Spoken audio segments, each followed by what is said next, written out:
Okay, hello, good morning, everyone. I am Babelola Adewale Emmanuel, and this morning I will be reviewing with you an interesting book. This is a book I read and I find tremendously impactful. This book is titled Motivation, Learning, and Technology, and it was written by Spector JM and Park XW. So every week I will be bringing you a review of each chapter in this book. So for this week, we would focus on the first chapter. Okay, so let's get into it properly. Once again, don't forget to like, comment, and subscribe. Please follow us on all our social media spaces, and we would appreciate that. We would be encouraged to bring you more healthy and holistic content. Once again, I am Master B. Let's get in. Okay. All right, welcome back. The first chapter was a description of the holistic model of a person. And in the first chapter, the author introduced the reader into a broader view, a broader perspective of the human nature beyond what we normally conceive of the human nature. Uh, Using research to backed findings, the author described the human nature and the relationship of the human nature with the construct of holistic motivation. According to the author, uh, motivation itself is a holistic construct flowing out from the interplay of human desire, human volition, and culture. And to drive home this point, the author used three important stories to explain that. Going on, they also further pictured that the human nature is predominantly made up of three key aspects which we are all familiar with. I'm sure we are all familiar with the fact with the cognitive aspect, the affective aspect, and the behavioral aspect. However, the author stresses the fact that motivation plays a crucial role in thoroughly understanding the interrelationship of these three aspects of the human nature. So, this is very, very important, and the author did a good job stressing and laying emphasis on that. Moving on, the author went further to explain what he conceives as basic understanding that we all need to know as readers or teachers or researchers about motivation and the human nature, about how motivation relates to the human nature. And the first thing the author pointed out here is that every human being has this innate desire, crying out like a baby to be heard, crying out like a baby to be acknowledged, crying out like a baby to be supported within given context and bounds. This is very expedient. We all have our innate desires, we all have our innate passions, we all have that voices, or we all have that voice crying out for acknowledgement in us. Two, the author also noted that according to research that it has been established that the how long we are willing to persist on a given task, or how long we are willing to stay on a given task to achieve that task will go a long way in determining the likelihood of success or failure of that task. This is interesting. Even in human relationship, even in life, it is very, very fundamental that whatsoever we give our time to, whatsoever we are willing to invest our effort in, has a likelihood of succeeding. And things that we possibly do not want to invest our time in may have the likelihood of failing. Thirdly, the author also noted the influence and the role of culture and environment on human nature and motivation. According to the author was strongly of the opinion that the community, the prevailing culture, the virtues, the values, the attitudes, and the beliefs of a particular community has the potential ability to influence the motivation of people or learners within and from that community. And this is very important. Oftentimes we downplay, or we do not acknowledge the community plays in the motivation of learners. Particularly of interest is a very good case study of the research that has shown that most often when Nigerians travel out of the shores of the country to other countries, that Nigerians in diaspora tends to perform better. This is not only because they are skillful or they are intelligent, it is also because of the pervading culture, of the pervading values and virtues of the new environment where they have found themselves. Again, the fourth thing the author places emphasis on here is the fact that human will and interest to succeed at a task is not fixed. And hence the need for motivation to be constantly reinforced. It might have happened to you on several occasions where probably you started a particular journey or you started a particular project and you were so excited at the beginning of the project. Oh my God, awesome project. I'm gonna do it. I will do it. But however, given the challenges you have encountered, maybe after 2, 3, 6 months, then you realize that something is happening.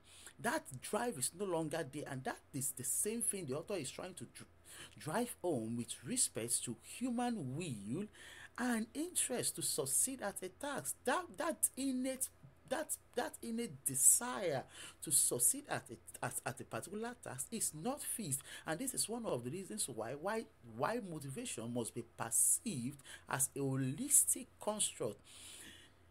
Motivation must be seen from the holistic perspective. It is not, the focus should not only be on the intrinsic motivation or the extrinsic motivation, but the interplay of both the intrinsic motivation and the extrinsic motivation to achieve the desired focus. Moving on, the author went further to explain certain things that are peculiar, that are characteristics of humans generally. And one of the things the author said is change. His change. And this is very crucial. This is very important for us to note. As we age, as we develop, as we grow, we change. Our wills change, our desire changes, our passion changes. As we progress from known to unknown, as we move from concrete to abstract, as we move from concrete to abstract, as we proceed or progress along the continuum of the acquisition of knowledge, things change, and this is very, very important. Therefore, as we age and as things change, then we begin to acquire biases. We begin to pick up dispositions. We begin to pick up presumptions. All these biases, all these presumptions, all these assumptions have the ability to influence, to influence our motivation as humans. Number 2, is that humans generally have the ability to learn. This is very, very important.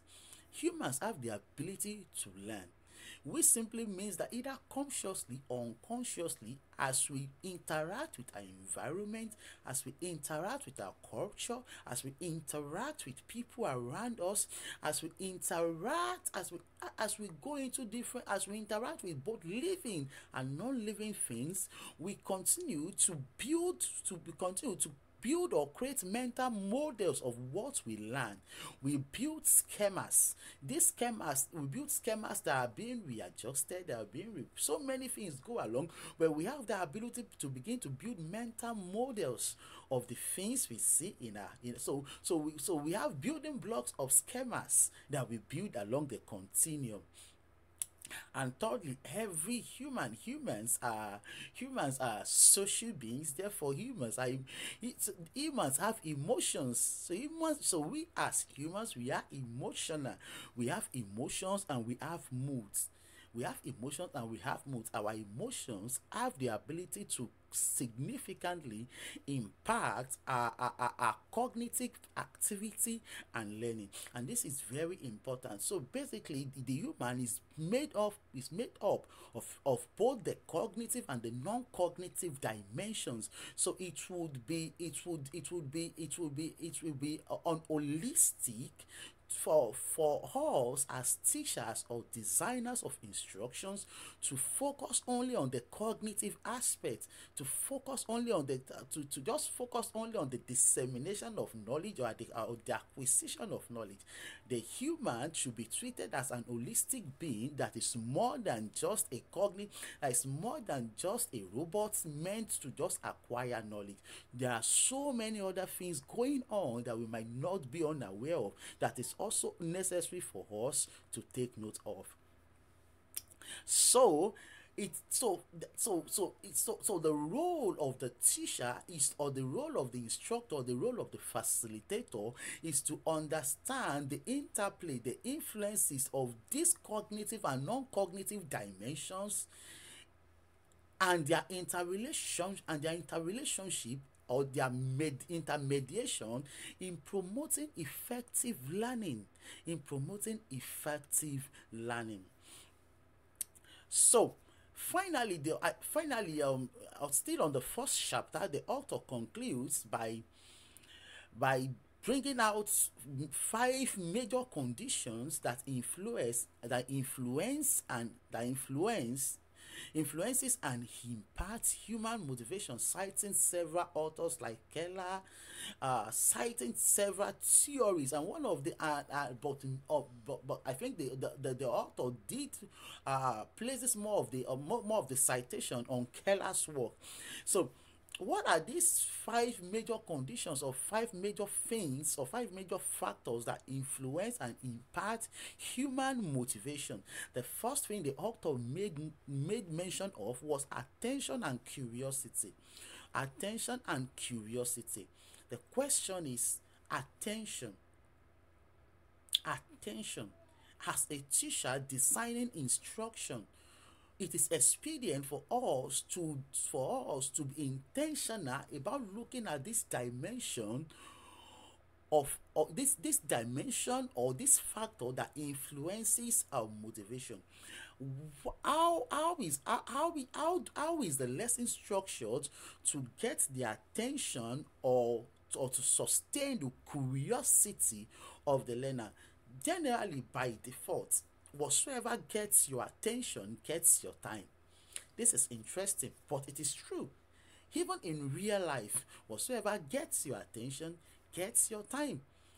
Generally, drawing from my background as a script writer and a movie director back then in Nigeria, it is of note that one of the things we used to say, or we used to tell ourselves, is when you are writing a script, you need to introduce your conflict or your hook very early.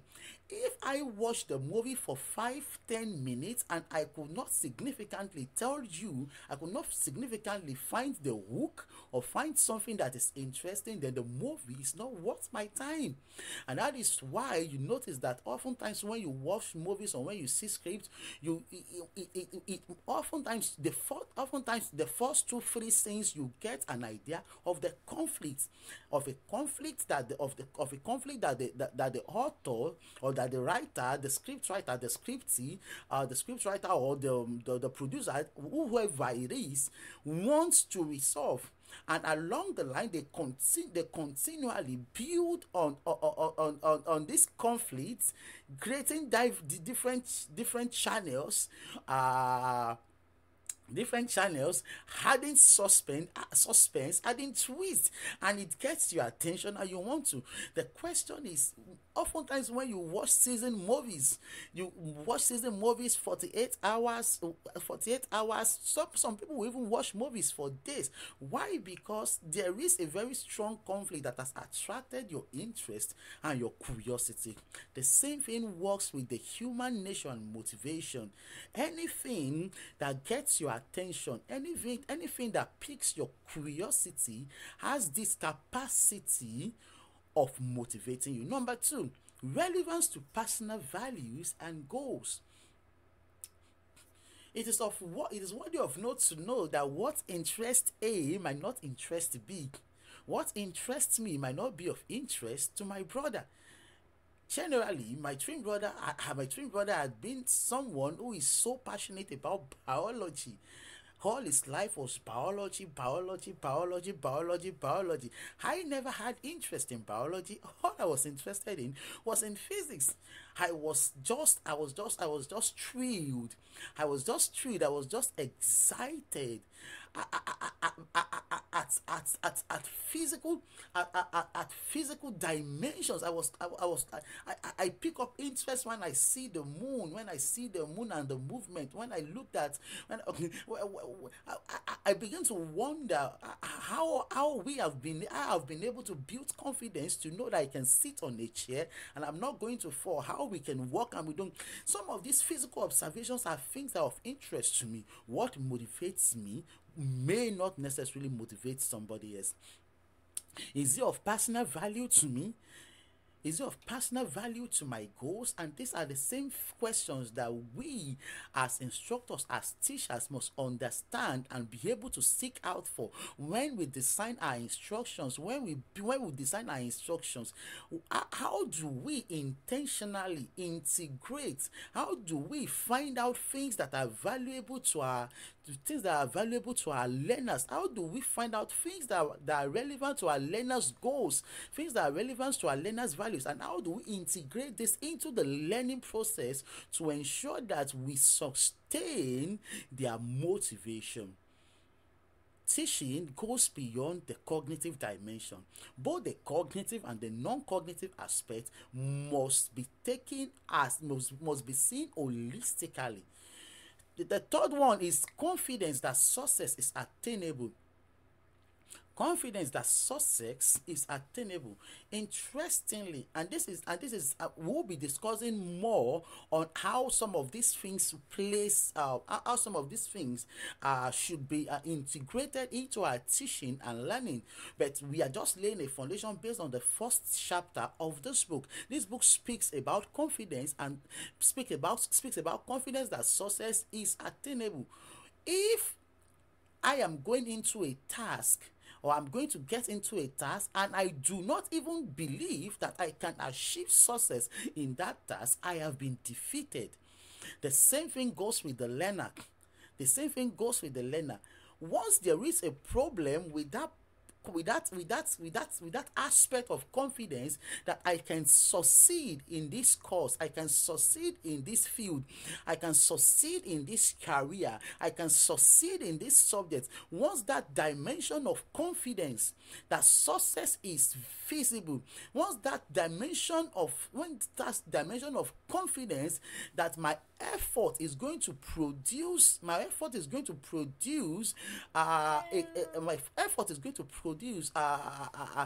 equivalent an equivalent satisfactory result for me, that my effort is worthwhile. Once that path is not there, then something is going to be fundamentally wrong with the motivation of the learner.